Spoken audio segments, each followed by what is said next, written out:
예, 그 첫 번째 파트가 주자 성리학에 대한 두 가지 이해라고 제가 이름을 붙였는데요. 보통 주자 성리학의 성론을 한 가지로 사람들이 많이 생각을 하는데 사실은 이제 두 가지로 나누어서 이원론적인 어떤 측면이 있다고 봐야지 그 인간에 대한 본성이 초점이 잘 맞춰질 것 같다고 생각해서 이렇게 타이틀을 붙였습니다. 쭉 읽고 제가 추가 설명이 필요한 부분은 설명하도록 하겠습니다. 워낙 내용이 쉽지가 않아서 좀 전문 개념어들이 나오는 부분들은 좀 양해해 주시길 부탁드립니다. 주자 성리학의 성론을 이해하기 어려운 이유 중 하나는 주자가 자신의 성론을 설명하기 위하여 리와 기가 합해진 이론론적인 도식과 리기 이원론적인 도식을 동시에 전개하고 있기 때문이다. 주자가 궁극적으로 제시하는 성론은 결국에 리와 기의 불상잡을 강조하는 리기 이원론적 도식이지만 그는 성의 유래에 대해 이론론적인 측면을 주장하기도 한다. 여기서 리와 기가 뭔지 설명을 좀 생략하고 넘어가야 되는데요. 지난번에 여기 초대해 주셨을 때는 그걸 위주로 해서 좀 분석을 했었는데 그 설명은 여기서 이제 하기가 시간이 모자라고요. 일단 리와 기 두 가지 개념으로 이 본성을 이제 설명한다는 것, 이것부터 이제 시작을 하겠습니다. 그래서 리와 기가 불상잡 불상리인데 서로 섞이지도 않고 서로 떨어져 있지도 않은데 궁극적으로 주자가 제시하는 인간과 사물에 대한 본성은 이원론적인 성격을 띱니다.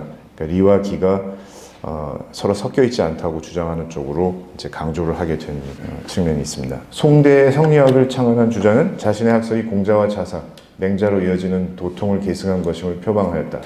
자사의 저작으로 알려진 중용의 처명지 위성에 대한 주자의 일부 해설을 보면 중용 장구서를 통해 우리에게 알려진 주자의 학설과는 사뭇 다른 내용을 확인할 수 있다.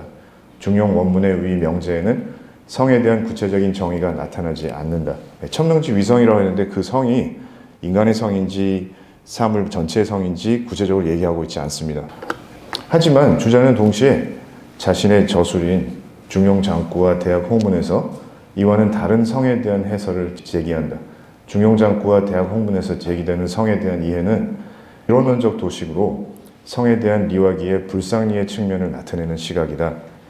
여기서는 음양오행, 즉 기의 전기에서 유래하는 성을 말한 것으로 어떠한 선험적인 성의 측면보다도 현실적인 세계의 흐름과 변화에 따라서 개체가 각기 달리 갖는 성의 측면을 이야기한다. 여기서는 비록 성선이 전제되어 있고 소위 본연지성과 기질지성의 일치가 이상적으로 상정되어 있지만 실상 본연지성, 천명지성이 아닌 기질지성, 인물지성 같은 개별자적인 형기적인 성질에 주목한 것이다. 음양오행의 개별자들의 모습에 따라서 후천적인 교섭으로 형성된 성이 묘사되며 만물의 성은 기화 유행의 법칙에 따라 운행되는 개별 신의 성질, 개별 그 사물의 그 개체의 성질, 성격, 성성의 의미를 지닌다. 세계가 운행되는 자연적인 모습의 법칙 외에 선험적인 도덕적인 법칙, 원칙 등을 얘기할 수 없으며 선악을 구분하기 어렵다. 얘기하기 어렵다는 것은 그게 없어서가 아니라 사물의 그 일반적인 존재의 원리, 그 후천적인 존재의 원리와 구분이 안 된다는 겁니다. 이 단계에서는. 즉 이론론적인 프레임에서는 옳고 그름을 따지기가 어려워지고 마땅히 행해야 하는 원리는 말하기 힘들어진다. 이와는 달리 주자의 또 다른 저술인 중용, 홍문, 경영 강의, 맹자 집주 등에서 제기되는 성에 대한 이해는 리기 이원론적인 도식으로 성에 대한 리와기의 불상잡의 측면을 강조한 노선이다. 그러니까 리와기를 엄격하게 구분하고 존재론적인 층차를 이제 매기는 방식인데요. 리와기가 상호작용하고 그로 인해서 세상이 존재하게 되는 것은 인정하지만 단지 기의 작용으로 이루어진 세계를 넘어선 형이상학적인 성이 우리가 마땅히 행해야 하는 것들에 대한 근거를 제시할 수 있는 프레임이다. 즉 주자는 성즉 리의 성 혹은 실제 사물보다 논리적으로 선재하는 선험적인 인의예지의 리로서의 성에 대한 주장을 설파한다. 이 후자 쪽의 그 논리는 심은 성과 정을 포괄하며 미발의 성과 존재론적 층차를 달리하여 그 성을 주재하는 존재로 부각된다. 심통성정이라는 이론을 이제 채택하게 됩니다. 이 단계에서는. 심은 음양오행의 상호작용 원리 안에 있지만 이에 종속되지 않는다. 이 이원적 프레임 안의 성은 하늘의 명령으로 주어진 각 사물의 본분과 관련하여 마땅히 행해야 할 일에 대한 준칙의 의미로 소당연지 칙으로서의 리와 연결된다. 이 성에 입각해서 심은 행위의 주관자 및 인간 주체성의 근거가 된다. 달리 말하면 세상의 현실적인 기질지성의 측면을 인정하지만 본디 더 중요한 것은 본연지성과 같은 선엄적인 성이라는 것을 주장하고 그것이 더 근본적임을 강조하는 시각이다. 리와 기는 존재론적 층차가 다르며 리는 기를 넘어서서 더 높은 층차에 있다. 현실 세계의 운행 법칙만이 전부가 아니고 그것보다 상위의 층차가 존재하기 때문에 선악을 구분할 수 있게 되며 인간에게 있어서 리와 기를 잇는 마음의 주체적인 작용에 대해서 얘기할 수 있게 된다. 이 성에 대한 여러 함의를 조금 살펴볼 필요가 있습니다. 그러니까 우리가 상식적으로 생각하는 성은 대충 세 가지로 이제 좀 정리할 수가 있는데 이 세 가지 성에 대해서 유학에서 각기 언급을 하긴 합니다. 그런데 어떤 것이 제일 중요한 성이고 또 성이 한 가지인지 여러 가지인지에 대한 의견은 학자마다 조금씩 달라요. 근데 크게 이렇게 정리해 보면 우리가 선진 시대부터 이제 성리학자들의 그 이론을 총망라해서 성의 개념에 대해서 살펴보면 이 자연의 성, 식색의 성, 그러니까 욕망으로서의 어떤 성향, 그리고 공공의 성, 도덕의 성, 그리고 직 혹은 본분의 성. 예, 이게 좀 특이한 성리학적인 어떤 본성론인데요. 본분의 성이라고 부를 수 있는 부분이 있습니다. 이게 제가 나중에 또 설명하겠습니다만 일단 식색의 성은 식욕이나 성욕 등의 욕구 성향이고요. 물리적인 법칙에 의한 자연스러운 흐름을 가리킵니다. 공공의 성은 이제 우리가 다 아는 도덕적인 법칙, 선엄적인 도덕적인 법칙, 인의예지 같은 것, 공공의 보편적인 가치를 구현하려는 도덕적인 성향, 또 선엄적인 도덕적인 법칙에 대한 생리적인 파악이 이제 여기 해당되겠습니다. 이 직이나 본분의 성은 이제 그 주자 성리학에서 성즉리라고 했을 때 그 성이 의미하는 의미 중에 하나입니다. 이거는 공공의 성과 짝이 되는 성인데요.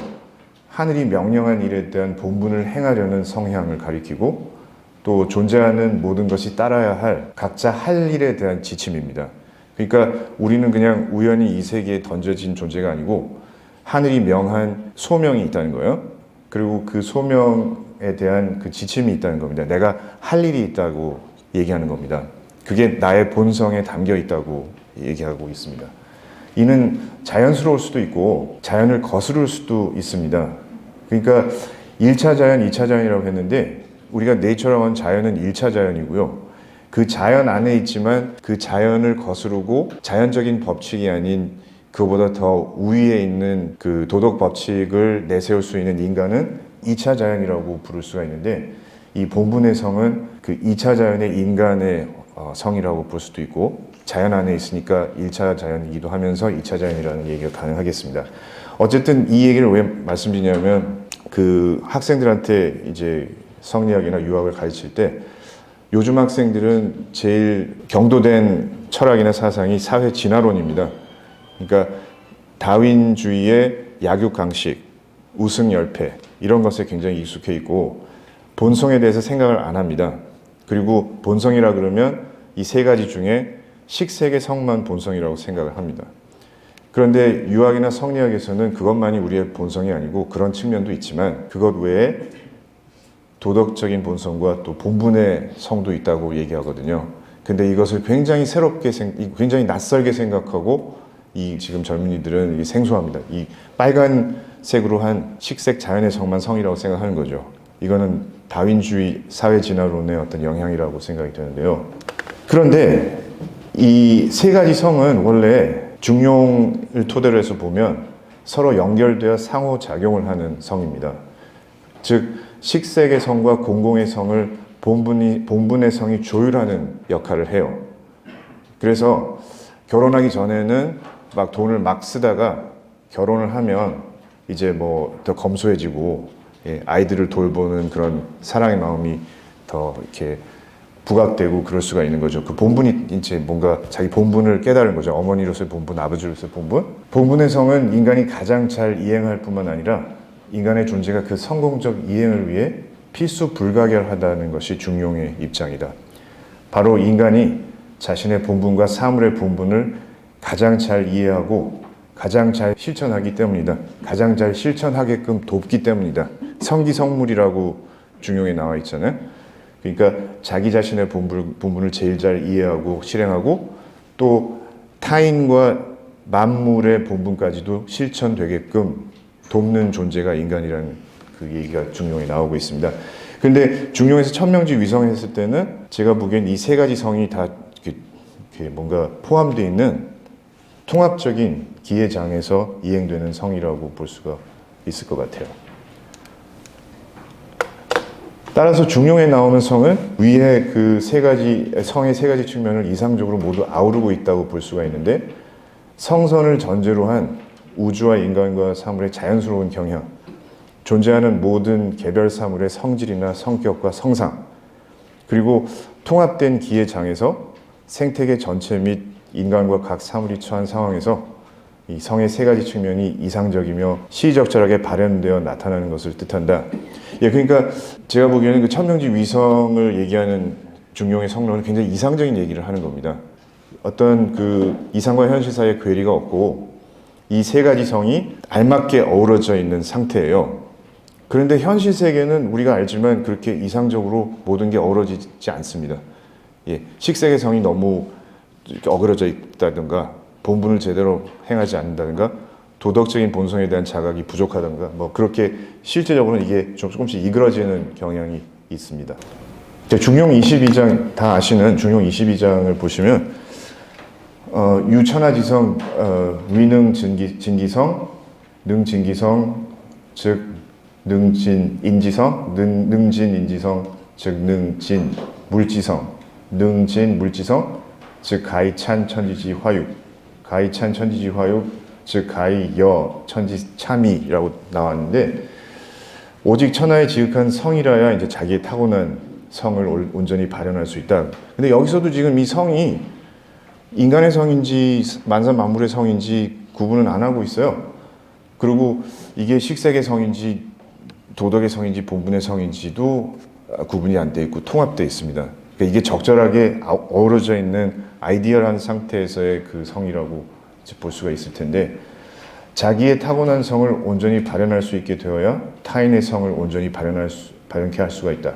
타인의 성을 온전히 발현케 할 수 있어야 모든 사물의 성을 온전히 발현케 할 수 있고, 모든 사물의 성을 온전히 발현케 할 수 있어야 천지의 화육을 도울 수가 있다. 천지의 화육을 도울 수 있어야 하늘과 땅과 더불어 온전한 일체가 되는 것이다.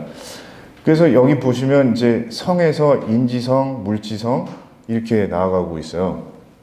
그래서 뭔가 이 만사 만물의 그 본성에 대한 이해에 도달하기 위해서는 사람의 성부터 시작해서 이제 물지성으로 나아간다는 얘기가 나오고, 이게 이제 뭔가 통합적인 이 자연에서 이게 그 모든 것을 이렇게 하나로 어우르는 그런 본성이라는 것도 알 수가 있는데요. 구분은 안 하고 있습니다.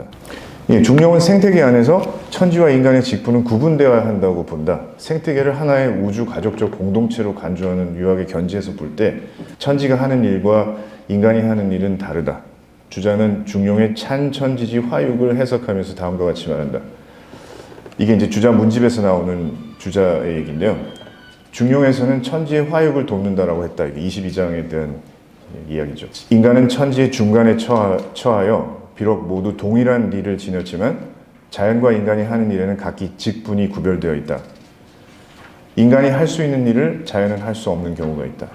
가령 자연은 능히 만물을 생하지만 씨 뿌리고 밭 가는 일은 반드시 사람의 힘을 써야 하고, 물은 능히 만물을 적셔주지만 관계는 반드시 사람의 힘을 써야 하며, 불은 능히 사물을 사르지만 뗄나무를 해서 밥을 짓는 일은 반드시 사람의 힘을 써야 한다. 마름질해서 완성시키고 천지를 돕는 일은 반드시 사람이 해야 하는 일이니 재성보상이라고 되어 있습니다. 천지를 돕는 것이 아니면 무엇이겠는가? 이게 문집이 아니고 주야 어류에서 나왔던 말이고요. 천지 혹은 자연이 하는 일을 인간이 할 수 없는 경우가 있고, 이와 반대로 인간이 할 수 있는 일을 또 천지는 할 수 없는 경우도 있다. 천지가 해야 할 직분과 인간이 해야 할 직분은 서로 구별된다. 진화론적 관점에서 본다면 인간은 적극적, 능동적으로 1차 자연에 개입해서 한목적적으로 자연을 변형시키도록 진화해 왔다. 예, 그래서 바깥의 자연이 1차 자연이면 우리 인간은 그 안에 있지만 그 1차 자연과 관계를 맺으면서 계속 성장하지만 그 1차 자연에 대해서 뭔가 주도적인 역할을 행사할 수 있는 2차 자연이기도 하다는 거예요. 그래서 이 생태학자인 머레이 북친이라는 사람이 1차 자연과 2차 자연에 대한 얘기를 하는데 1차 자연에 개입해서 이를 생명의 원리에 맞게 갈무리하려는 인간의 활동을 2차 자연이라고 부른다. 천지의 운행이 항상 만족스러운 상태로 전개되는 것은 아니다. 1차 자연에는 항상 태풍, 지진, 홍수, 가뭄, 해일, 산불과 같은 위험 요소와 재난의 위협이 도사리고 있으며 때로는 1차 자연의 변동은 먹이사슬의 단조를 초래하거나 특정한 종을 멸종시켜버리기도 한다. 인간은 자연에 대해 때로는 적극적인 행위를 가해야 한다. 예, 그러니까 자연 법칙에 우리가 따를 때도 있고 또 그 자연 법칙을 거슬러서 뭔가 더 적극적인 행위를 할 때도 있다는 겁니다. 더 높은 어떤 도덕적 법칙에 의거해서. 그런데 우리의 본성은 이 두 가지의 법칙을 다 반영하고 있다는 겁니다. 예, 그래서 이런 이야기들이 이제 중용 25장에도 나오고 20장에도 이제 나오고 있습니다. 성실함이라는 어떤 개념이 등장하면서 이 성실함을 통해서 성기성물, 자기 자신을 이루고 타 존재를 이루는 그 모델이 여기서 지금 제시되고 있고요. 그 와중에 이 성에 대한 얘기가 나오고 있습니다. 보시면 성지덕이야라고 나오고 있고요. 또 20장에서 성자는 천지도고 성지자는 인지도다. 예, 성실한 것은 이제 하늘의 도고 성실해지려고 하는 것은 사람의 도다라고 또 나오고 있습니다. 여기 인간의 역할에 대해서 이제 얘기를 하는 거죠. 성자 불면이중 불사이득 종용 중도 성이냐 성지자 택선이 고집지야.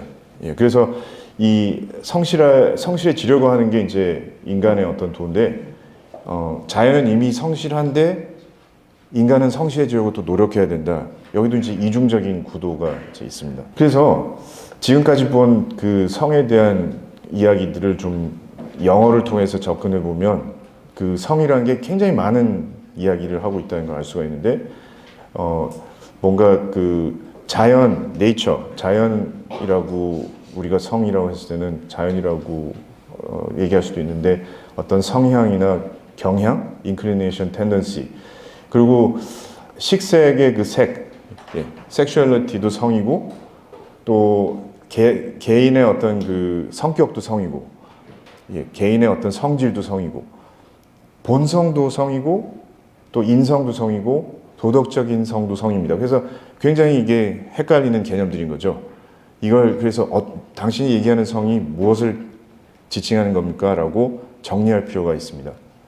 그래서 중용에 나오는 성과 맹자에 나오는 성도 우리가 좀 정리를 할 필요가 있습니다. 자, 이 중용의 성과 연결되어 있지만 좀 다른 주장을 하는 게 이제 맹자의 성론인데요. 맹자의 성론은 성의 정의에 대한 주체성의 담지로서의 의미 전환을 가지고 있습니다.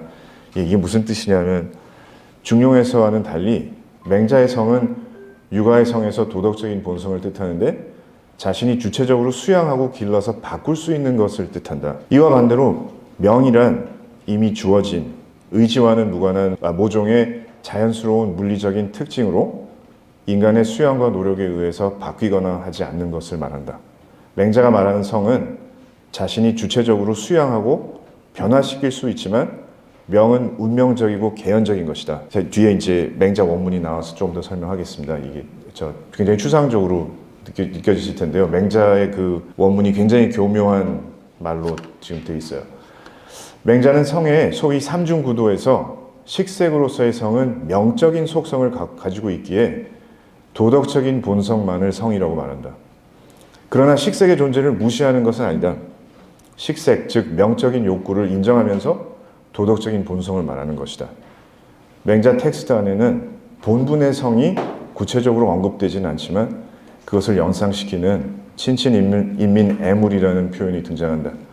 다만 성이라는 호칭은 주체성의 담지를 나타내기 위해 도덕적인 본성을 지칭하는 데 국한시키는 것이다. 예, 그래서 중용에서는 보이지 않았던 또 새로운 국면이 이제 맹자의 성론에 등장합니다. 예, 진심화편의 25장에 이제 그 다음과 같은 얘기가 나오는데요.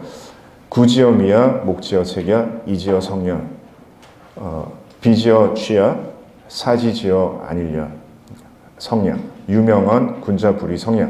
맹자가 말하길 입이 좋은 맛을 쫓고 눈이 좋은 모습을 쫓고 귀가 좋은 소리를 쫓고 코가 좋은 냄새를 쫓고 팔다리가 편안함을 쫓는 것은 성이긴 하지만 그런 상황을 갖기 위해서는 명이 있어야 한다.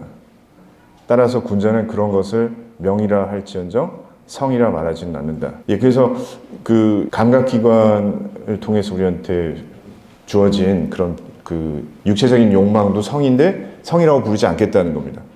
이 뭔가 정의를 다시 하는 거죠, 맹자가.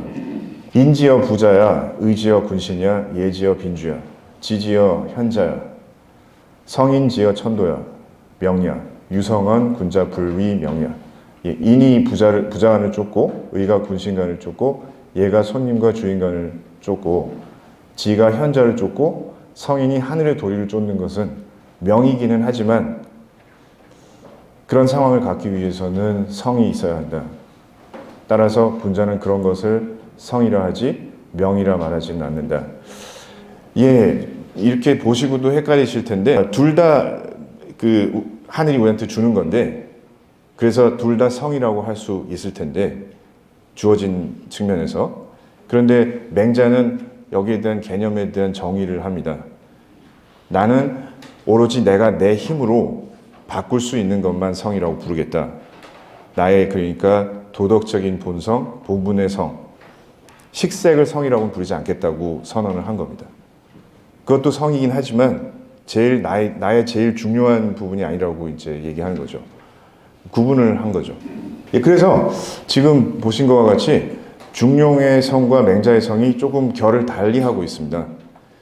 그런데 주자 같은 성리학자는 이 두 가지의 그 본성론에 담겨 있는 성의 의미를 각기 살리면서 그것을 종합하려고 한 것 같아요. 그 각각의 성론이 가지고 있는 의미가 있다고 생각을 하고 뭔가 그 성에 대한 이원적인 설명을 해석했다고 볼 수가 있습니다.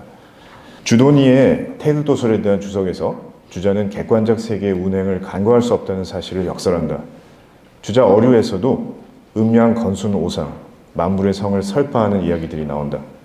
그중 주요 내용은 맹자가 본연지성만을 이야기했을 뿐 성의 다른 측면에 대해서는 이야기하지 않았다는 점이다. 예, 그러니까 좀 전에 보셨던 그 맹자의 그 원문에서 나왔던 진심화편에 나왔던 그 성은 성리학에서 얘기하는 본연지성에 국한되어 있던 거죠. 말하자면 세속에서 얘기하는 성의 세 가지 양상 중에서 도덕적인 본성과 본분의 성만 이야기하는 본연지성이란 겁니다. 그런데 본연지성만 있는 게 아니라 기질지성도 있다. 그 기질지성이라는 거는 주자가 보기에 중용에 있는 그 통합된 기회장에서 전개되는 만사만물의 후천적인 결입니다. 그 후천적인 그 만사만물에 담겨 있는 그 개별 개체의 그 운행 법칙이라고 해야 될까요? 그 어떤 패턴입니다. 그 개체에 담겨 있는. 주자는 중용장구, 대학 홍문 등 저술에서 통합된 기회장에서 전개되는 만물의 성에 대해 주목하고 있다. 물론 주자어류의 내용은 중용장구, 대학 홍문의 도식보다는 중용홍문, 경연, 강의 등의 저술에서 언급되는 인이예지의 리로서의 성에 대한 패러다임이 더 자주 논의되고 있는 점을 발견할 수 있다. 그래서 우리가 성리학의 이제 그 본성론에 대한 글을 보통 보면 이쪽에 이제 치중하고 있습니다. 그러니까 선험적인 인이예지의 리로서의 성. 그런데 주자의 성론은 그것만 있는 게 아니고 중용에 담겨 있는 그 본성론도 포함하고 있다는 얘기를 지금 드리고 싶습니다. 결국 주자는 음양오행의 기의 운행에 따른 기의 후천적 교섭으로 형성되는 성보다 선험적 인이예지의 리로서의 성이 인간의 본성에 더 부합한다고 생각한다고 볼 수가 있다. 이론론적 도식의 문제점은 주체적인 자아와 기의 작용으로 작동하는 몸이 존재론적으로 구분되지 않으므로 주체성을 강조할 수가 없고 천도가 유행하는 상호작용 속에서 다 같이 종속되어 운행하므로 자의 의지에 대한 담론을 이끌어낼 수 없다는 데 있다. 반면 이원론적 도식으로 가면 기의 세계의 우연성과 개연성을 한편 인정하면서도 선언적인 보편적인 성이 부각됨으로써 행위의 주관자로서의 자아를 해명할 수 있게 된다. 주자의 성론은 점차 후자에 중점을 두면서 이 두 가지 성의 연원을 인간과 세계를 해설하는 프레임으로 융합해 나가는 모습을 보이고 있다. 퇴계는 주자의 이런 이원론적 도식을 따르고 있다. 그래서 이제 두 가지의 그 성에 대해서 말씀드렸는데 조금 더 세부적으로 이제 들어가서 분석을 해보면 음양오행, 즉 기의 전개에서 유래하는 성에 대한 해석을 이제 주자의 저술에서 볼 수가 있는데, 이것은 이제 그 뭔가 서로 상호 작용을 하면서 개체 사물들이 만들어내는 다양한 모습들의 그 성입니다.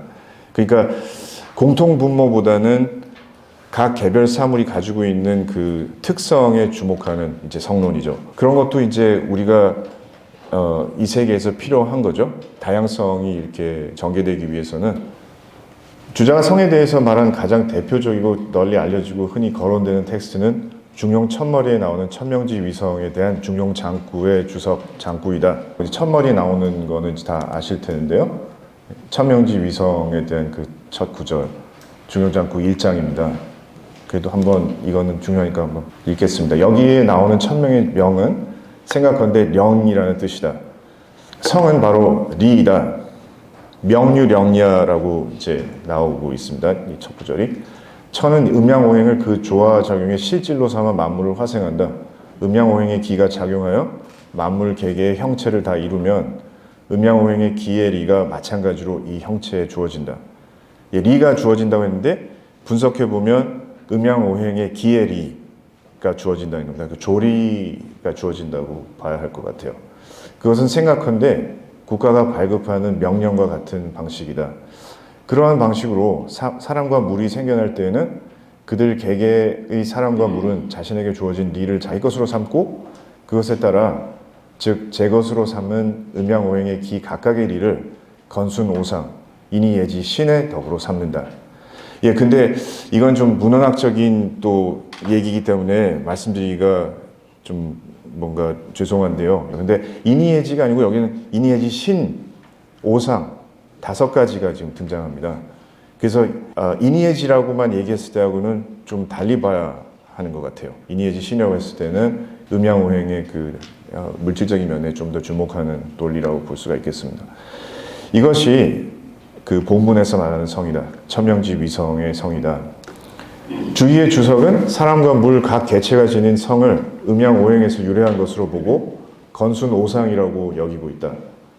오행, 즉 목화 토금수의 유래를 둔 오상, 인이예지 신을 사람 사물이 갖춘 덕의 내용으로 여기는 것이다. 그 2가지와 5가지 덕을 갖춘 한 세트, 건순오상의 덕을 사람 사물 개개의 개체가 갖춘 성이라고 주해한 것이다. 그러나 이 주해가 서술하는 음양오행의 유래를 둔 사람 사물 개체의 성을 생각하는 논법은 성에 대한 주자 이전의 학자들의 생각을 반영하는 것으로 성을 단적으로 리라고 보고 있는 주위의 생각과는 결정적으로 다르다. 정현 등 선대 주석가들은 천명지위성의 성을 개개 인간의 타고난 품성, 그 정현의 주석을 보면 생지질 이런 말들이 나오는데요. 즉 성질이라고 여겼다. 한편 중용 천명지위성에 대한 주해에서 주인은 우선 먼저 성은 곧 리라고 갈파했고, 이는 정의가 성은 무엇이냐는 물음에 바로 정확하게 성은 곧 리, 성즉 리야라고 대답한 말을 인용한 것이다. 중용장구를 쓰고 있던 주자는 천명지위성의 성을 타고난 품성, 생지질로 보는 해석을 반대하며 성은 곧 리라는 구절을 인용하여 제시하였다.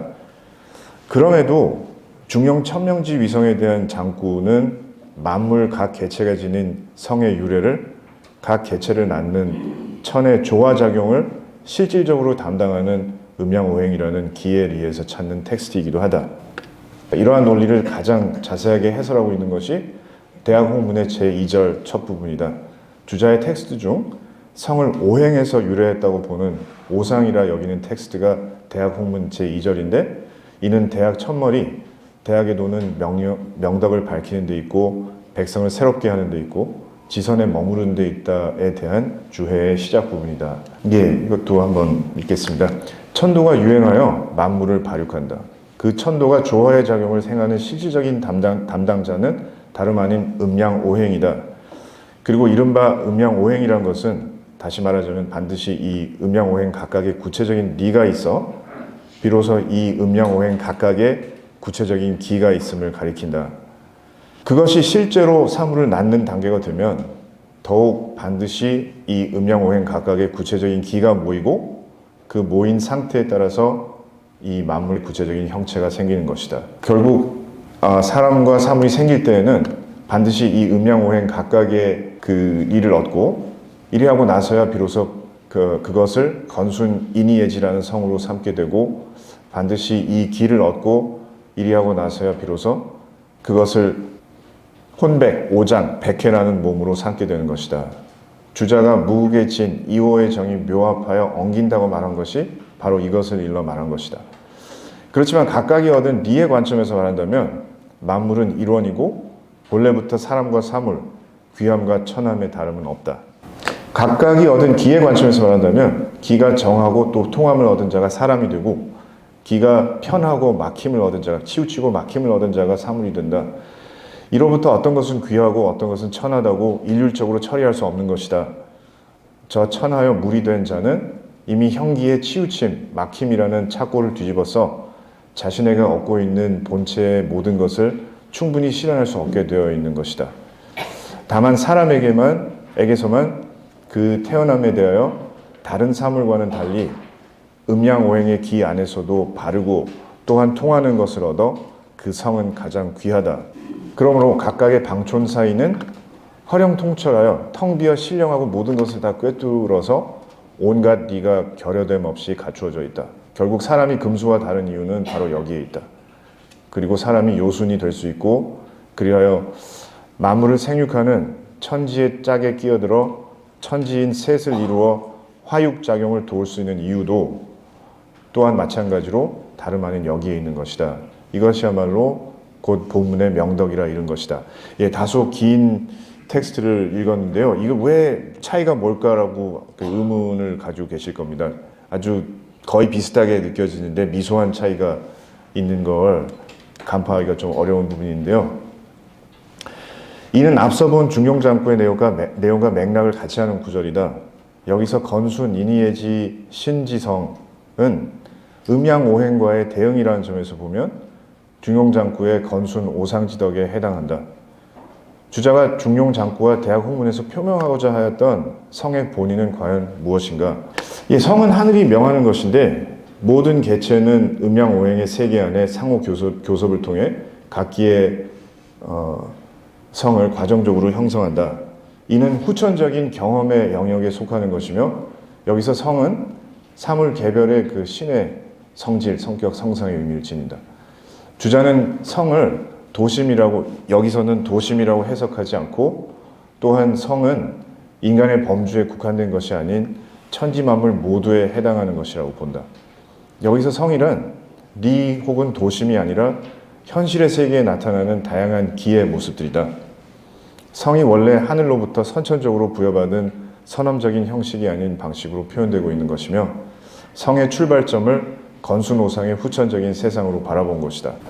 이 성의 유래를 음양오행에서 찾는 해설의 함의를 찾아보면 다음과 같다. 음양오행, 즉 목화 토금수의 기가 모여서 만물 개개의 형체가 이루어지고 개개 생체가 태어난다고 본다면 그 성은 각 개체의 하나의 형태로 존재한다고 볼 근거가 없다. 만물 개개의 형체는 현실에서 천차만별이다. 즉 개개 형체를 이루는 개개 음양오행의 기가 모인 모습은 천차만별이며 여기서 만물 개개의 성도 또한 천차만별이다. 만물 개개의 형체는 천차만별이지만 또한 인간, 동물, 식물, 광물 등의 존재의 유별에 따라서 태어나고 그 형체가 생겨나는 상태는 음양오행의 기가 모인 결의 논리에 따라 성도 또한 그 유별마다 다르다는 것이다. 이건 이제 그 만물의 다양성에 대한 설명을 이제 하고 있는데 그 다양성이 원래는 성선을 바탕으로 해서 전개가 되었지만 이 세상에서는 그게 뭔가 왜곡된 가능성이 있었다는 겁니다. 원래 그 성선에 입각해서 전개가 되지 않고 거기서 일탈했을 수 있다는 이제 그런 고찰이 여기 담겨 있습니다. 기가 만물 공동에 이미 존재하거나 현재 생성 중인 사물의 구성 요소라는 점에서 만물은 평등하고 이 세계 안에 사물의 리, 즉 조리는 음양오행의 상호 교섭, 착종으로 인한 개연성과 우연성에 의해 이루어진 생성 중인 사물의 개별 운행 원리이다.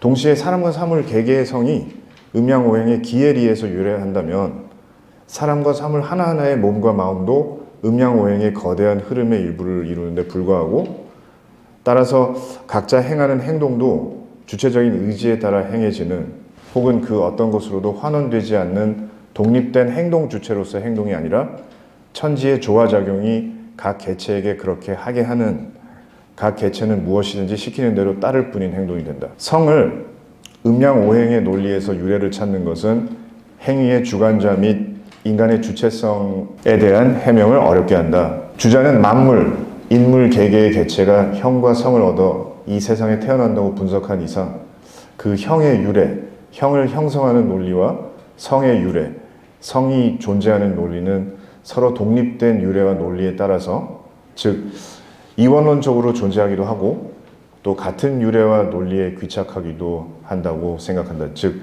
이론론적으로도 존재한다고 생각한다.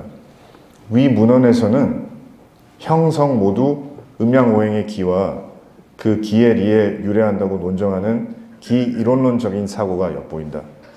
그러나 이것으로는 충분하다고 여기지 않고 논리를 전개해 나간 것이 또한 분명하다. 그래서 그 앞서 보신 그 음양오행의 기에서 유래된 여러 사물들의 성과 다른 선엄적인 인의예지의 리로서의 성에 대한 이론을 전개를 하게 됩니다. 상술한 중용장구 제1장에 조응하는 중용홍문 1절은 성을 인의예지로 보고 이것을 천명이라 간주하는 원형 이정의 유래를 두고 있다. 같은 중용 천머리 천명지 위성에 대한 주해가 각기 다른 해석을 하고 있다. 성이란 무엇이냐에 관해 홍문에서는 하늘이 예외 없이 인의예지의 성을 모두에게 주었다고 말하고 있다. 그러니까 이 홍문에서는 성이 인간과 만사만물에 똑같이 부여된 선엄적인 어떤 그 이치라는 측면이 부각되고 있다는 겁니다. 사실 주자가 성이라고 말하는 것은 인의예지가 압도적으로 많고 인의예지 신 내지 오상을 말하는 경우는 적다. 똑같은 것 같지만 이제 구분을 해야 됩니다. 텍스트에서는 인의예지 신이라고 얘기할 때와 인의예지라고 얘기했을 때, 인의예지 신을 얘기할 때는 음양오행의 그 세계에서 서로 교섭하고 영향을 주고받는 개체 사물의 그 성을 이제 탐구하는 것과 연결되고요. 인의예지만 얘기했을 때는 선엄적인 법칙에 대한 얘기를 하고 있는 것을 알 수가 있습니다. 성을 인의예지 네 가지로 생각하는 것은 위의 중용 홍문 구절에 성을 인의예지로 보고 사단을 언급하는 데서도 명확히 드러나듯이 맹자 공손추상편의 사단장에 의거한 것이다. 사단장의 본문은 첫머리에 사람에게는 누구에게나 차마 타인의 위난을 지나치지 못하는 마음이 있다. 인계유 불인인지심이라는 발언을 받아서 사람에게는 누구에게나 차마 타인의 위난을 지나치지 못하는 마음이 있다고 말한 것은 왜냐하면 이라고 문제를 제기하고 그것에 답하여 가여운 어린아이가 우물에 기어 떨어지려 하는 그 어린아이의 위험한 행동을 본 순간 누구의 마음에든 저도 모르게 마음이 아파지는, 모두 깜짝 놀라고 측은히 여기는 마음이 일어난다는 사실을 지적한다. 또한 그것이 그 어린아이의 부모와 친해서라든지 다른 이들에게 잘 도와주었다, 훌륭하다고 칭찬을 받고 싶다든지 사람이 죽어가는 것을 보고 돕지 않은 비정한 인간이라는 소문이 나는 것을 피하고 싶어서 깜짝 놀라고 측은히 여기는 마음이 일어난 것이 아니라고 설명한다. 저도 모르게 자연스레 순간적으로 그러한 마음이 일어났다고 말하며 이것에 이어서 사람으로서 자연스레 솟아오르는 마음으로 측은지심, 수호지심, 사양지심, 시비지심 네 가지를 들고 이런 마음이 일어나지 않는 자는 인간이 아니다라고까지 말한다. 그리고 다시 이것을 이어서 측은지심은 인의 단서이고 수호지심은 의의 단서이고 사양지심은 예의 단서이고 시비지심은 지의 단서이다라고 마무리한다. 근데 원래 맹자의 의미는 이 단서가 이제 싹의 의미에 더 가까웠던 것 같아요. 근데 성리학에서는 실말이라고 이걸 이제 풀이를 합니다. 그러니까 뭔가 선언적으로 있는 그 이치에 대한 그 실말이라는 거죠. 조짐이라는 거죠.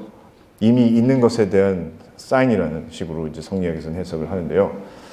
측은지심, 수호지심, 사양지심, 시비지심에 대해서 주자는 다음과 같이 주석한다.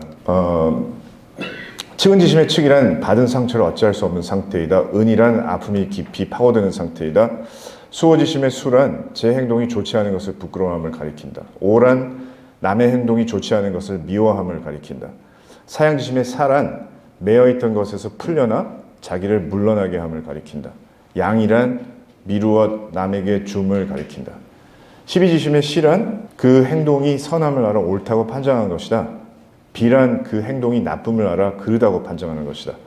인간이 무엇을 마음으로 삼느냐 하면 다른 게 아니라 이 네 가지에서 다한다. 그래서 측에 대해서 논한 것을 이어서 그 모두를 거론한 것이다. 측은지심, 수호지심, 사양지심, 시비지심은 정이다. 인이해지는 성이다. 심은 성과 정을 합한 것이다. 다는 실마리이다. 각각의 정이 드러나면 그 정이라는 드러남을 인하여 성의 본래 모습을 보고 확인할 수 있는데 그것은 물이 안에 숨겨져 있어도 그 실마리가 밖으로 드러나 보이는 것과 같은 것이다. 맹자집주 공손추 상 4단장에 나오는 말입니다. 이것에 따르면 성이란 경험할 수 있는 마음의 작용, 즉 정이 드러나는 뿌리이고 성 그 자체는 경험적으로 알 수 없지만 드러난 정으로부터 거슬러 올라가 그 본래의 모습을 추측할 수 있다는 것입니다. 그리고 정이 성의 실마리이므로 마음을 마음이 되게 하는 핵심은 성에 있다는 말이 된다. 자, 그러니까 이 얘기가 뭐냐면 이 두 번째 그 담론에서는 성이 만사만물의 후천적인 후천적인 그 개별적인 성격에 대한 이야기를 하는데 주력하는 게 아니고 모든 사물에 담겨있는 이 선엄적인 인이예지로서의 그 리의 측면으로 부각된다는 걸 얘기하는 거고요. 그것을 확인할 수 있는 곳은 마음이란 겁니다. 이 성을 마음과 이제 연결시키는 원리가 여기서 이제 정착이 된다는 겁니다. 천지가 산출해낸 물은 각각 저 천지가 물을 낳은 그 마음을 얻음으로써 그것을 자신의 마음으로 삼는다는 말은 저 천지가 물을 낳은 그 마음을 내 마음의 핵심인 성에 받아들인다는 말이다. 성즉 리야라고 말한 것처럼 성이 리라면 성은 기라는 매개체 없이는 아무런 작용도 드러낼 수 없고 마음은 정이라는 작용을 드러낸다는 점에서 성의 성능을 발휘하게 만드는 기를 포함한 존재이다. 그래서 장행거, 장제의 말을 여기서 주자가 그대로 자기 책에 이제 편입을 시킵니다. 심통성정이라는 말을 이제 그대로 받아들이게 됩니다. 그래서 이 인이예지의 리로서의 성을 마음과 결부시켜서 만사 만물의 개별적인 성격이란 의미가 아닌 선엄적인 리로서의 의미의 본성으로 이제 굳힙니다. 그게 이제 마음에서 확인된다는 거죠. 성에 대한 이와 같은 논의는 주자가 1194년에 새로 즉위한 송영종에게 대학에 대한 내용을 강의한 경영 강의에도 담겨 있다. 이는 대학 홍문의 구절과 마찬가지로 천도유행 발육 만물로 시작하지만 그 이하 내용은 다르게 개정되어 있다. 후반부는 둘 다 거의 같은 요지로 전개되어 대학 홍문의 명덕으로 이야기를 마무리하고 있다. 대학 홍문에서는 이 천도유행 발육 만물을 그 조화를 이루는 소위의 것은 음양오행일 따름이다라는 문장을 받아 이어서 음양오행의 리와 기의 분석을 제시하고 개개 인물의 성을, 개개 사람과 사물의 성을 음양오행의 리에 또 신을 음양오행의 기와 연관지어 논의한다. 경영 강의에서 기의 구체적인 존재 방식이란 기지위물, 이하의 기술은 작용의 뿌리인 리와 관련된 것이다. 사람과 사물 모두 동일한 낳는다, 태어난다는 작용의 뿌리를 얻고 즉 제 것으로 삼고 있지만 그 작용의 뿌리가 실제로 발현하여 작용하는 데에는 매개체인 음양오행이기가 꼭 필요하다. 바로 그렇기 때문에 개개 사람과 사물이 음양오행의 기에 어떠한 상태를 받아들이냐에 따라 그 작용이 그들 각각의 개체에서 충분히 발휘되느냐 불완전하게밖에 발휘되지 않느냐 하는 차이가 발생한다. 사람과 금수, 성현과 우불초의 차이도 여기서 생겨난다는 것이다. 리는 어떤 구체적으로 행해지는 작용, 천도로 말하자면 만물을 발육하는 작용, 사람과 사물로 말하자면 그 개개의 사람과 사물이 행하는 각각의 행동이라는 작용, 그러한 작용의 뿌리를 이루고 있는 것이며 기를 통해서 비로소 그 작용을 드러낸다. 그런데 이 경영강이라는 글에서는 천도, 유행, 발육, 만물은 음양오행을 끼고 있지 않다. 대학 홍문에서 음양오행 이론론이 펼쳐진다면 그 성신 모두가 음양오행에서 이제 유래한다는 의미에서 음양오행 이론론이 펼쳐진다면 경영 강의에서는 리기의 대비나 성이라는 말이 나오지 않지만 기소의 생자 일신지주라는 표현이 등장한다. 그 태어나는 소이의 것을 얻어 일신의 주로 삼는다. 일신지주가 이제 핵심 용어입니다. 일신지주란 말이 이제 이 경영 강의에서 기소의 생자의 생은 위에 나오는 천도, 유행, 발육, 만물을 받아서 조화를 이룬다고 나와 있고 화생은 중용장구의 하늘은 음양오행을 가지고 만물을 화생한다라고 나와 있다. 천지의 작용으로 보자면 낳는 것이고 그리하여 태어난 개개 사람과 사물에서 보자면 생겨나는 것이고 작용 그 자체로서는 하나, 즉 천지가 만물을 낳는 작용 자체이다. 따라서 기소의 생자는 기가 인물이냐 천도냐에 관계없이 천지가 만물을 낳는다는 작용을 시작하고 그 작용을 관철하여 끊임없이 지속시키는 그 낳고 태어나는 작용의 뿌리인 것을 가리킨다. 주돈이 태극도설의 첫머리 부극이 태극에 대해 주자는 주해에서 조화지 춘유 품위지 근저라고 하는데 이는 조화라는 작용의 지점이 되는 가장 기본적인 구조, 만물이 다양한 유로 갈라져 태어나 존재하는 그 유별을 생성하는 근거의 뜻이다. 기소의 생자란 바로 태극도설에서 말하는 태극이라 이해할 수 있으며 성은 리와 태극과 연결된다. 뭔가 그 선엄적인 그 이치로서의 리가 본성에 담겨 있다는 얘기를 하기 위해서 이런 설명들이 지금 뒤따르고 있습니다. 즉 정형 강의에서는 심이 개개 인물 개체의 주체성이 있는 곳으로서 전면에 배치되고 천지의 조화작용의 뿌리인 태극을 받아 신과 짝이 되는 구도가 되는데 이는 주자의 사고에서 성에 대한 논의가 심과 관련해서 이루어지는 것을 뜻한다. 대학 홍문에서는 유인지생, 내득기, 기지, 정차, 통자, 이기성, 위최귀, 고기, 방총지간, 허령통철, 만리, 한비로 되어 있던 것이 경영 강의에서는 유득기, 정, 차, 통자의 위인, 즉 기, 소의, 생지, 전체, 무불, 개비어와 이기, 방촌지간, 허령통철, 만리, 찬연, 즉 아를 집어넣은 텍스트로 개정되어 있다. 나 아자가 이제 등장하는데 기소의 생지 전체 무불 개비어와는 맹자 진심 상편의 유명한 만물이 모두 나에게 갖추어져 있다를 연상시키며 이니에지의 리로서의 성을 머금은 심의 주체성을 강하게 내세우는 사고로 나아가고 있다고 할 수가 있다. 그래서 이 성이 굉장히 복잡한 얘기인 것 같습니다. 근데 이 성이 심 안에 있고 그리고 그 심 안에 있는 성은 결국은 나의 주체성을 나타내기 위한 그런 기제로 작용하고 있다는 이야기입니다. 중용장구 첫머리의 한 구절, 대학 홍문의 제2절들, 9절들이 서술하는 논리, 성을 음양오행 내지 오행의 기에서 그 기의 유래를 리에서 찾는 논리에 따라 개개 사람과 사물의 성을 이해하는 시각은 경영 강의의 다음과 같은 시각과 대비된다. 그래서 이 이니에지의 리로서 선언적으로 우리한테 주어진 그 본성의 측면에서 본다면 성은 단적으로 심이라는 존재 안에 있는 거고요. 그 예전에 중용에서 성론을 얘기했을 때는 만사만물의 그 개별 그 개체의 그 성격이나 성질이나 성상에 그 주목했다면 이니에제 리로서의 성을 얘기하는 담론에서는 심이라는 존재 안에 있는 성으로 설명되고 있다는 거고요.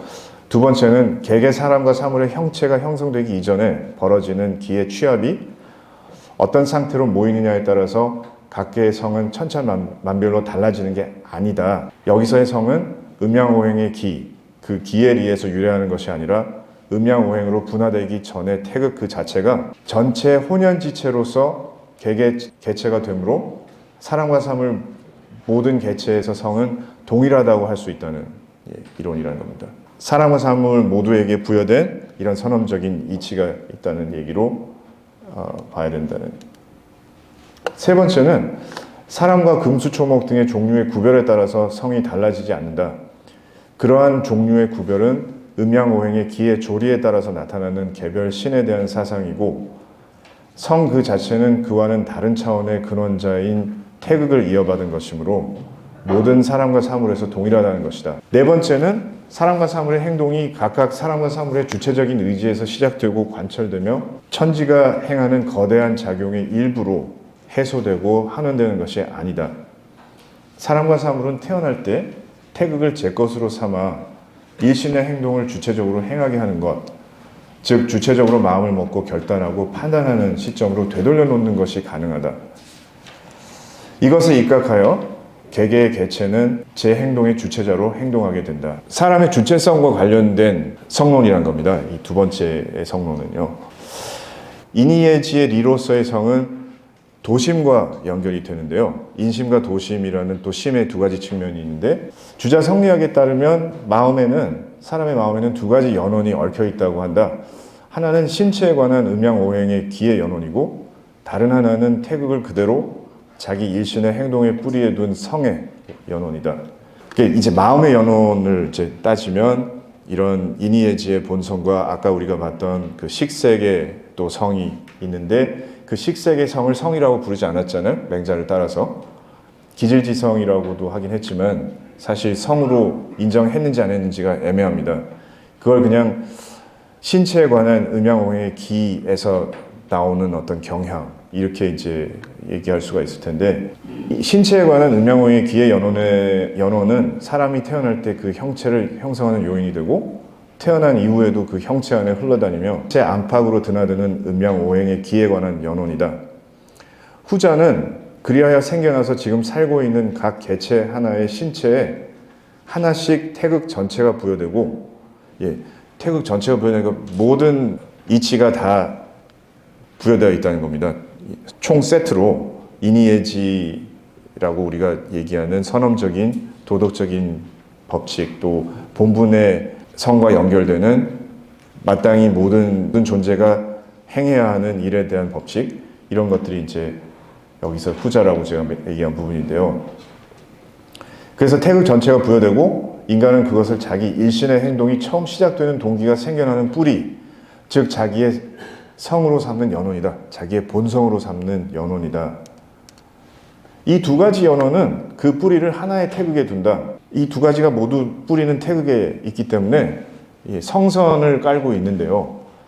이 대목은 현실 세계에서 동일성과 차이성이라는 두 가지의 대립하는 원리가 태극에서 통일된다는 점을 염두에 둔 것이다. 차이성과 동일성은 서로 없으면 안 되는 짝을 이루는 개념이다. 왜냐하면 차이 없이 동일은 없고 동일이 없이 차이는 없기 때문이다. 사람의 마음 역시 이러한 논리가 적용된다. 맹자 공손주 상편 4단장에 대한 주자의 주석에 따르면 측은 수호 사양 시비는 정이며 인이예지는 성이다. 마음은 성과 정을 거느린다. 심통성정이라고 아까 이제 보셨는데요. 다는 실마리로 그 정의 일어남을 따라서 성의 본래 그러함을 얻어볼 수 있다고 하였다.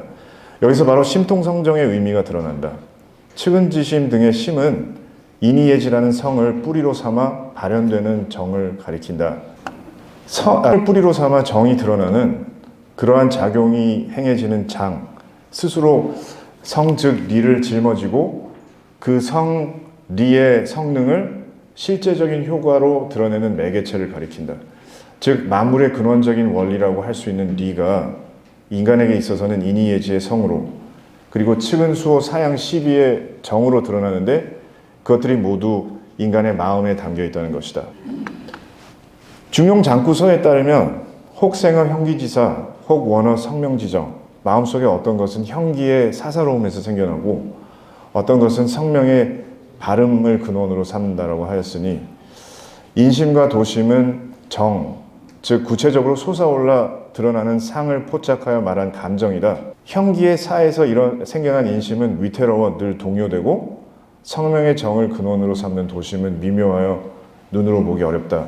얘기에서 이제 나온 제 말들이었는데요. 결국 도심은 인의예지를 뿌리 삼아 드러나는 측은지심, 수호지심, 사양지심, 시비지심이다. 마음이 드러나는 작용인 인의예지의 성을 체로 삼고 측은, 수호, 사양, 시비의 정을 용으로 삼는 심이라는 작용이나 현상이 바로 감흥의 작용이다. 주문공 문집에 따르면 사단이 아직 일어나지 않는 미발 단계에서 성은 적연부동한 상태이다. 하지만 바깥과 감하면 응한다. 어떤 자극이 오면 거기에 대해서 반응을 하는데, 예를 들어 갓난아기가 우물에 빠지는 일에 감하면 이내 리가 즉각 응하고 측은히 여기는 감정이 명확하게 형태로 드러난다.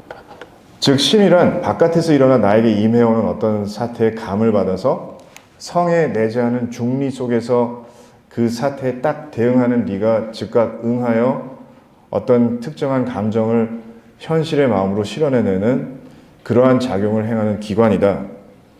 그리고 지각한다고 하면 성을 기초 메커니즘으로 삼아 행해지는 마음의 감흥작용을 의미한다.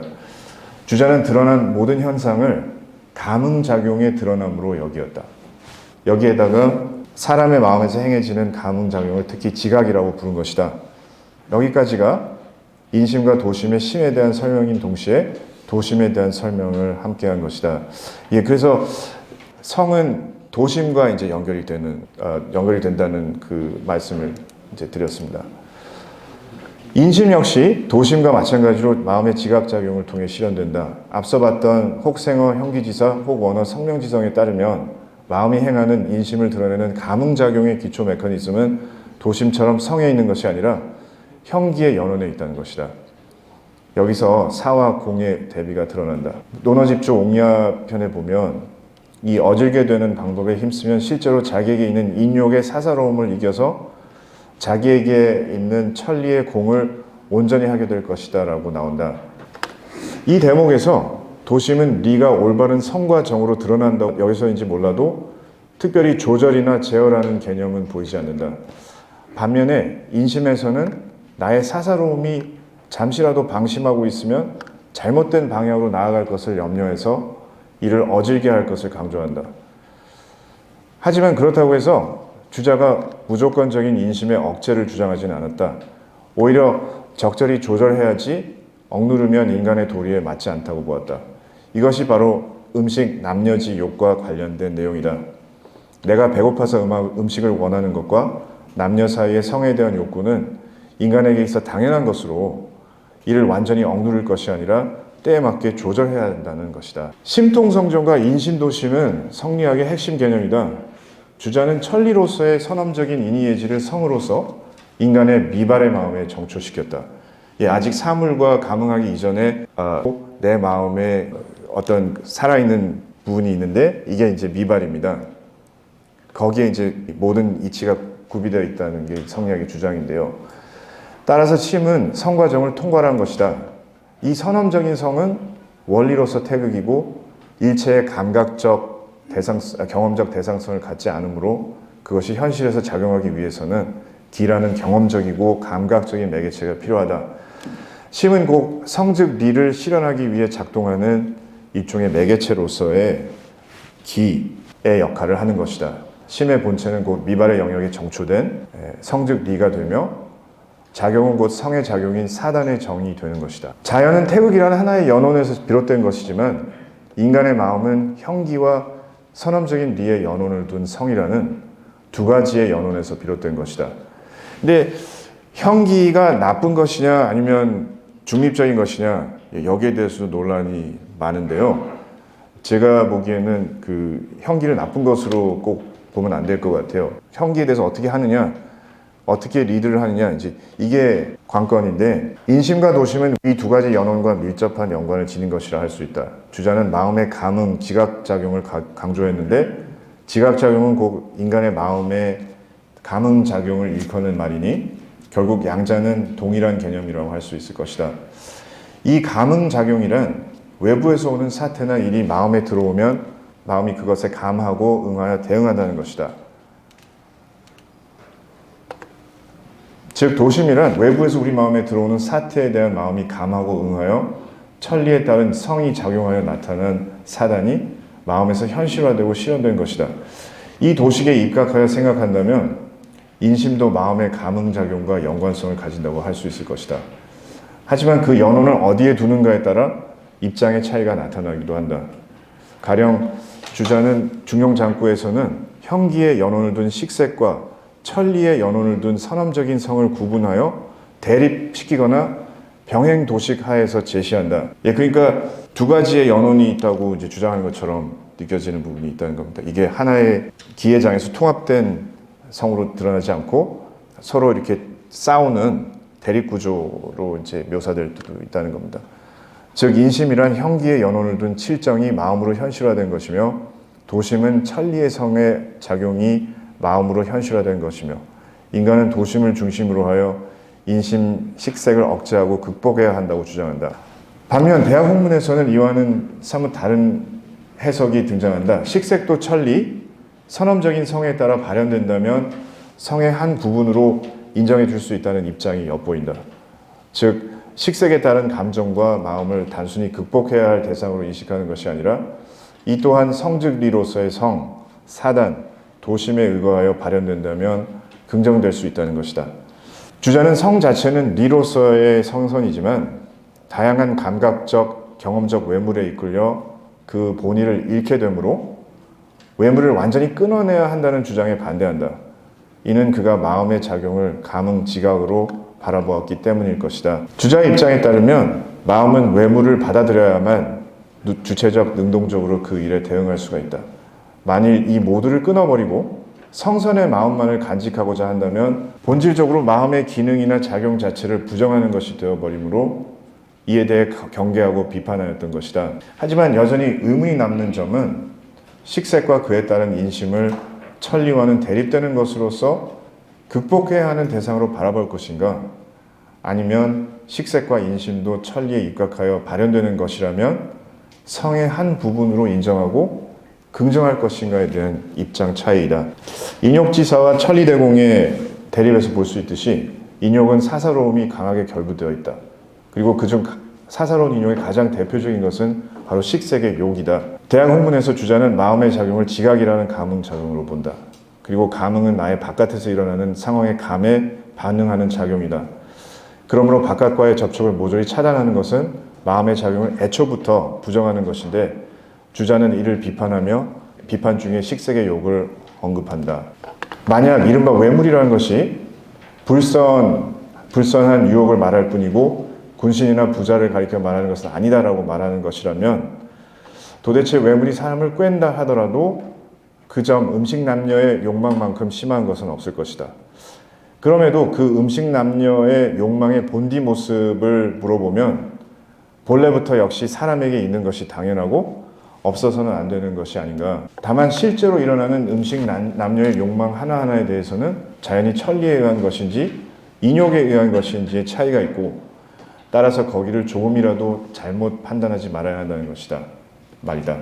무언가 구체적인 음식 남녀의 욕망이 실제로 일어난 경우 그 욕망이 일어나기에 그대로 두고 그 욕망에 어떻게 대처해 가는가 그 방도를 확정할 수 없을 경우 무엇이 천리에 의한 것인지 무엇이 인욕에 관한 것인지를 확정할 수 없으므로 극기복리하는 노력의 결과를 들 것도 없이 거기에서 바깥에서 오는 유혹이 천리의 본연을 사라져버리게 만드는 것이다. 지금 만약 구체적인 유혹 각각에 입각하여 그 유혹의 근원을 궁구하지 않고 그저 선우도 없이 자기를 꿰어내는 유혹을 혐오할 뿐이고 그리하여 일체의 유혹 모두를 거절하려 생각한다면 그것은 즉 아무것도 먹지 않겠다고 입을 굳게 다물고 배가 텅 비고 나서야 먹고 마시는 행위의 올바른 형태를 얻을 수 있다고 결정짓는 것. 인간이라는 생물의 종을 절멸하고 나서야 남녀의 욕망 행위를 끊어 부부에 있어서 제대로 된 유별을 완전하게 할 수 있다고 결정짓는 것이다. 그러니까 그 천리에 입각한 욕망은 괜찮다는 거고 어찌 보면 식색의 욕이라고 하고 성으로 인정하지 않았지만 이것도 이제 인간의 온전한 성으로 인정할 수 있는 여지를 남겨뒀다는 겁니다. 이러한 것은 군주도 없고 아비도 없는 변경에 사는 오랑캐들의 사회에서조차 도저히 그 설을 충분히 실행할 수 없는데 하물며 성인이 보여주고 행한 대중 지정의 삶의 방식에서는 논외이며 이 설에 의해 성인이 보여주고 행한 삶의 방식을 어지럽히는 일이 있을 리도 없는 것이다. 논의를 살펴보자면 식색의 욕구의 불가피함을 이야기하면서 천리에 입각하는 식색이라면 괜찮다는 암시가 드러난다. 내가 조율할 수 있다면 그것은 성이 될 수 있다는 주체적 노력을 통해 성으로 만들 수 있다고 해석할 수도 있는 것이다. 중용의 그 성실함을 통해서 나의 본성을 발현하고 타인의 본성을 발현하고 또 만사 만물의 본성을 발현한다는 그 도식에 맞을 수 있을 것 같습니다. 식색의 욕의 계기를 따져보고 나의 성에 따라 조율해야지 연원조차 따지지 않은 채 이를 무조건 배제했을 때는 그것이 바로 밖에서 오는 외물이고 변리이다. 정리가 아닌 변한 상태이라는 겁니다. 신체는 기의 영역에 물의 영역에 속해 있다. 식색의 욕구는 개체적이고 상호 배제적인 데 따라서 인욕을 사라고 말하고 사욕이라고 말하는 것은 그러한 맥락에서 나오는 것이다.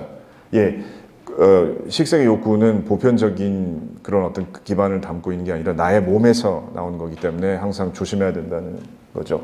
그것이 자연스럽고 당연한 거지만 잘못된 길로 나를 이끌 수 있기 때문에 주자는 성에는 사람의 모든 행동을 각각에 발동하고 주동하는 모든 연원이 포함되고 갖추어져 있다고 생각했다. 중용장구의 도식에서는 인욕과 천리를 대립하여 인욕을 종속, 공격하여 배제와 제거의 대상으로 삼았지만 대학 홍문에서는 식색의 욕 역시도 기의 장에서 공존할 수 있는 알맞은 성으로서의 모습을 보여줄 수 있다고 보게 된다. 그리고 욕구마저도 정리에 입각하여 성과 정이 구분할 수 없을 정도의 단계가 이른다면 성과 정을 매개하고 주제하여 리에 입각하도록 작용하는 마음의 구분마저 필요 없어질 것이다. 공자가 말하는 종심소욕 분류구의 단계가 바로 아마도 이러한 단계일 것이다. 그래서 이 이야기는 결국은 이렇게 이니에지의 리의 성을 내세우고 강조한 이유는 다시 그 세 가지의 성을 잘 조율해서 통합된 기회장에서 알맞은 그 행위를 산출해내기 위한 것이라는 겁니다. 이 본연지성 그리고 이니에지의 리로서의 성은 주자가 말하는 소당연지칙, 소연지고 소당연지칙 리의 두 가지 측면과 이제 관련이 있는데요. 이 소당연지칙의 당연지칙은 이와 같이 해야 한다는 행해야 한다는 해야 한다는 행자가 들어가야지 더 정확합니다. 이와 같이 행해야 한다는 구체적인 지시, 마땅히 그렇게 행해야 하는 준칙으로 읽을 수가 있다. 이런 맥락은 물을 물건으로 해석한다면 당연은 마땅히 그러야 한다로 읽혀 형태나 상태 따위를 지칭하는 것이 된다. 반면에 물을 사자로 읽으면 당연은 마땅히 그렇게 행해야 한다고 읽게 되고 행동이나 작용의 형태, 양태를 말한다고 마음에 새겨 마땅히 이와 같이 행해야 한다고 지정되어 있다는 의미로 받아들여지게 된다. 그러니까 무슨 말씀을 드리려고 하냐면은 우리 안에 있는 본성은 앞에서 제가 성의 세 가지에 대해서 말씀드렸을 때 본분의 성이라고도 얘기할 수 있다고 말씀드렸는데 도덕적인 본성과 본분의 성이 합쳐진 측면이 있는데 이걸 니의 측면에서 표현하면 소연지고와 소당연지칙이라고 표현할 수 있다는 겁니다. 이 소당연지칙은 내가 마땅히 행해야 하는 일에 대해서 행해야 하는 어떤 지침이에요. 인용문도 경영 강의에서 나온 거고요. 그 책에 제 글에 담겨 있습니다. 그리고 여기서도 이제 중용 홍문과 경영 강의의 논리와 중용 장구 대학 홍문의 논리가 이제 나뉘어지는 걸 볼 수가 있고요. 대학 홍문에서는 천하의 사태, 일에 이르러서는 반드시 각각 그러한 소위의 까닭과 그 마땅히 그렇게 행해야 할 바의 법칙이 있으니 이른바 리이다라고 하는 문장이 나오는데 리의 분별을 소연지고와 소당연지칙의 분별로 보았다. 바로 여기서 성리학에서 리를 어떻게 파악하는지가 두 가지로 나뉜다는 점이 드러난다. 중용 홍문 경영 강의에서 사람의 마음 안에서 성으로 작용하는 그 세 개의 리, 즉 이니에지의 리를 다루고 있는데 주체적인 노력 여하에 따라 리가 선하게 드러날 수도 있고 리가 제 역할을 못하게 될 수도 있다는 것이다. 리기 이원원이면서 심과 신의 대비가 뚜렷하다. 더 나아가 심과 성과 정의 구분 역시 명확하다. 한순간이라도 수양이나 공부를 하지 않으면 본래 선한 심성이 존양되지 못할 우려가 있으므로 이를 올바른 방향으로 이끄는 규제나 준칙이 있어야 한다는 것이다.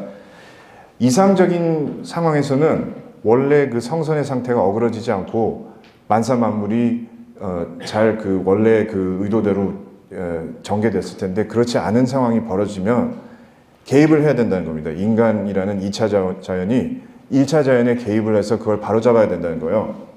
이러한 의미에서 소당연지칙으로서의 리가 등장을 한다. 소위연지고와 소당연지칙의 두 측면에서 이제 그 성에 대한 연결고리를 이제 설명한 부분이 이제 이 뒤에 부분이었고요. 그러니까 소위연과 소당연은 리의 두 가지 측면이다. 리에는 자연과학적 원리와 윤리적 원리라는 두 가지 의미가 중첩되어 있으니 소위연은 자연적 원리를 담당하는 것이며 소당연은 윤리적 원리를 담당하는 것으로 설명할 수 있다. 이는 소위연과 소당연을 병렬 관계로 대등하게 보는 경우다. 그러나 주자는 소위연과 소당연을 병렬 관계로 보기보다는 소당연을 통해 소위연에 도달해야 한다고 결국 주장하게 된다.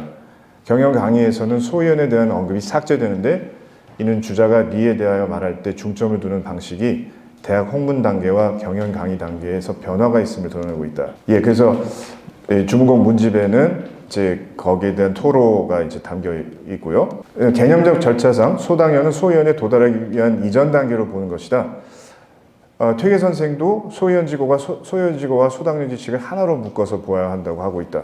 소당연이란 윤리적 당위만을 의미하는 것이 아니다. 소당연이란 개념 자체에 이미 자연적 원리와 윤리적 원리라는 두 가지 의미가 중첩되어 있다.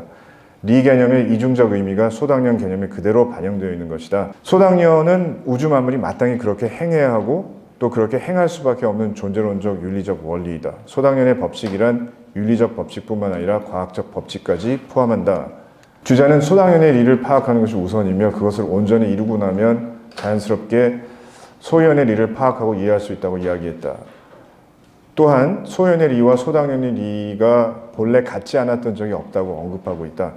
이상적인 상태에서 양자는 일치되어 있지만 현실 속에서 마음의 두 연원에 기인하여 일치가 깨어지게 되고 주자는 이 점에 근거하여 구어 인심을 추가한 후 각자의 직분, 본분을 강조하여 이상 상태를 회복할 수 있는 리기 이원론으로의 논의 방향을 전환한 것이라고 해석할 수 있는 것이다. 우리가 이러한 논의 결과 알 수 있는 것은 소위연의 리와 소당연의 리가 단순히 필연 당연이라는 개념적 규정을 넘어서는 이상향을 지향하고 주체적인 노력으로 리를 실현하기 위한 잠재적인 논리가 바탕에 깔려 있음을 알 수 있다.